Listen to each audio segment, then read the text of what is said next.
Big Boss Malayalam season 6ൻ്റെ live അപ്ഡേറ്റിലേക്കാണ് പോകുന്നത്. ലൈവ് ഇന്ന് കണ്ടവരാണെങ്കിൽ നിങ്ങൾക്ക് അറിയാൻ സാധിക്കും. നിങ്ങളുടെ അഭിപ്രായങ്ങൾ കമൻറ്റായി രേഖപ്പെടുത്തണം. അതായത് ഋഷിയെപ്പറ്റി പറയാനാണ് ഞാൻ ഈ വീഡിയോ ചെയ്തത്. ഋഷിയാണെന്നുണ്ടെങ്കിൽ അൻസിബ പറയുന്ന കാര്യങ്ങൾ അപ്പടുതി ചെയ്യുന്നുവെന്ന് വേണം ഈ ഒരു ലൈവ് കാണുമ്പോൾ എനിക്ക് മനസ്സിലായത് അങ്ങനെയാണ്. നിങ്ങൾക്ക് എന്താണെന്ന് മനസ്സിലായെന്ന് കമൻറ്റായി രേഖപ്പെടുത്തുക.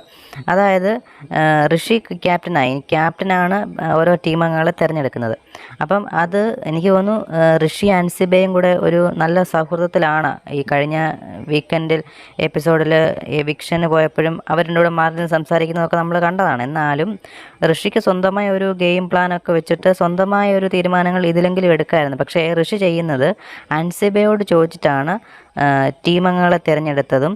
അതിൽ സിജോയും അൻസിബയോട് ആലോചിച്ചിട്ടാണ് ഋഷിയോട് പറഞ്ഞത് അങ്ങനെ ടീമംഗങ്ങൾ ഇങ്ങനെ തിരിക്കുക അങ്ങനെ തിരിക്കുന്നത്. അതനുസരിച്ചാണ് അൻസിബ പറഞ്ഞ അനുസരിച്ചാണ് ഋഷി ടീമംഗങ്ങളെ തിരിച്ചത്. അതുപോലെ തന്നെ ഓരോ കാര്യങ്ങൾ ചെയ്യുന്നതും അൻസിബ പറഞ്ഞു കൊടുത്തിട്ടാണ് എങ്ങനെ ചെയ്യണം, ഇന്നാളെ ഓരോ ടീമിനും ആരൊക്കെയാണ് ക്യാപ്റ്റൻ ആക്കേണ്ടത്, ഈ ഡ്യൂട്ടി ആർക്ക് കൊടുക്കണം, എല്ലാ കാര്യങ്ങളും സ്വന്തമായിട്ടൊരു നിലപാടില്ലാതെ അൻസിബ പറയുന്ന അനുസരിച്ചാണ് ചെയ്യുന്നത്.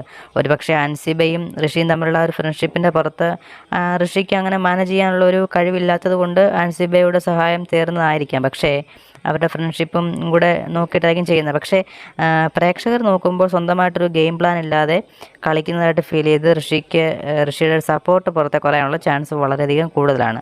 ഋഷി ഈ ചെയ്യുന്നത് നിങ്ങൾക്ക് ഫീൽ ചെയ്തിട്ടുണ്ടോ? നിങ്ങളുടെ അഭിപ്രായങ്ങൾ ദയവായി കമൻറ്റ് ചെയ്ത് രേഖപ്പെടുത്തുക.